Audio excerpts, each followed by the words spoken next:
Malioboro di Yogyakarta yang menjadi garis imajiner antara pantai selatan dan Gunung Merapi sudah bertahun-tahun menjadi surga pedagang kaki lima. Namun, per 1 Februari 2022, para pedagang kaki lima itu harus pindah lokasi.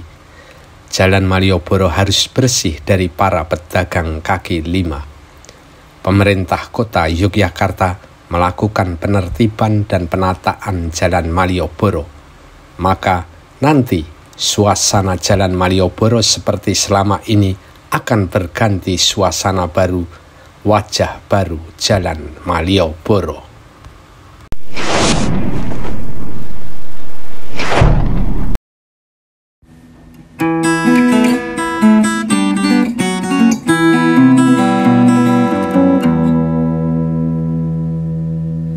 Jalan Malioboro menggores berjuta kenangan dan kisah pun menjadi saksi sejarah berdirinya Keraton Yogyakarta.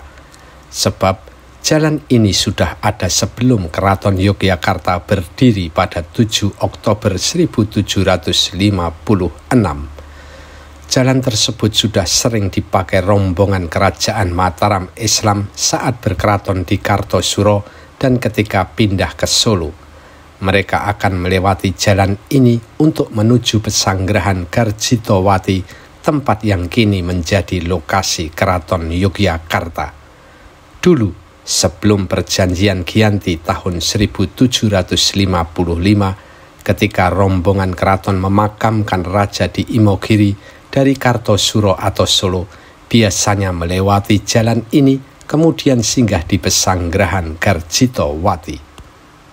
Maka Jalan Malioboro yang membentang dari utara sampai selatan, dari stasiun Tugu sampai kilometer 0, sudah memiliki arti penting sejak lama. Bahkan jalan ini semakin populer dari hari ke hari. Apalagi Jalan Malioboro juga menjadi bagian dari filosofi keraton. Dari panggung Krapyak, tempat raja berburu binatang yang berada di sebelah selatan keraton, ditarik lurus menuju Keraton Yogyakarta, lalu ke utara ditarik lurus oleh Jalan Malioboro ke arah Tugu Golong Gilik atau Tugu Pal Putih. Makna filosofinya menurut buku Profil Yogyakarta, City of Philosophy, karya Briono dan kawan-kawan, pembuatan jalan-jalan itu termasuk Malioboro merupakan filsafat gambaran perjalanan kehidupan manusia. Dari panggung Krapyak ke arah Keraton Yogyakarta menggambarkan perjalanan manusia dari kandungan, lahir, dewasa, menikah, hingga memiliki anak atau sangkaning dumadi. Sedangkan dari Tugu Golong Gilik ke selatan ke arah Keraton Yogyakarta adalah perjalanan manusia dalam proses menghadap sang kalik atau paraning dumadi. Sehingga jalan dari Krapyak sampai Tugu termasuk Malioboro merupakan filosofi sangkan paraning dumadi. Tentang nama Jalan Malioboro, ada yang menyebut namanya berasal dari Duke of Marlborough, gelar ningrat seorang jenderal Inggris. Inggris memang pernah menguasai Jawa dan tinggal di Benteng Fredericburg, Yogyakarta pada tahun 1811 sampai 1816.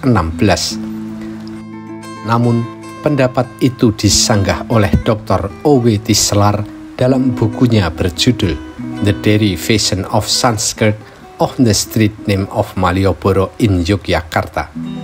Kecil kemungkinan nama Malioboro jika diambil dari nama orang asing karena merupakan salah satu sumbu filosofis Keraton Yogyakarta.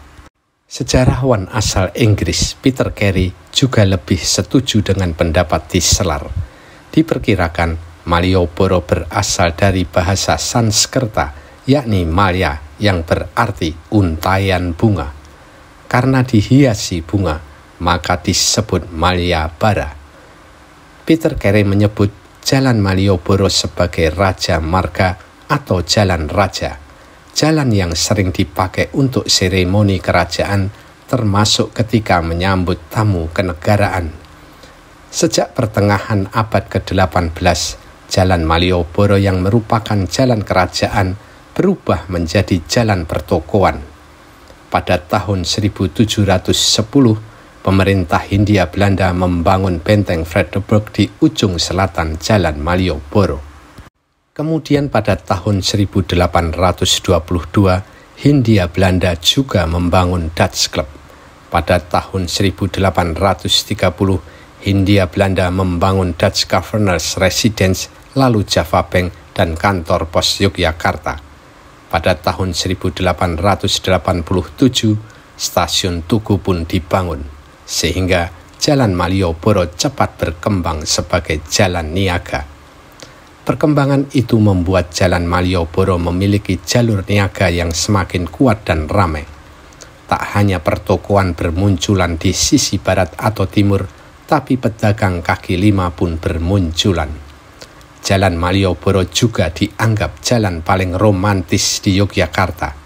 Di sini menjadi salah satu destinasi wisata wajib di Yogyakarta. Selain itu juga pernah menjadi pusat berkembangnya sastra. Pada akhir tahun 1960-an hingga tahun 1970-an, banyak anak muda yang berdiskusi soal sastra, menulis puisi, dan membacakannya di Jalan Malioboro di bawah asuhan penyair asal Sumba, Umbu Landu Paranggi. Mereka tergabung dalam Persada Study Club atau PSK yang didirikan Umbu Landu Paranggi. Dari sini muncul banyak penyair dan sastrawan terkenal. Sebut saja M.H. Ainun Najib alias Cak Nun, Linus Suryadi Age, Iman Budi Santosa, Ragil Suwarno Pragulapati, dan sebagainya. Saking berpengaruhnya kelompok ini dan memberi warna Jalan Malioboro, Umbu Landu Paranggi sebagai tokoh dan guru disebut Presiden Malioboro.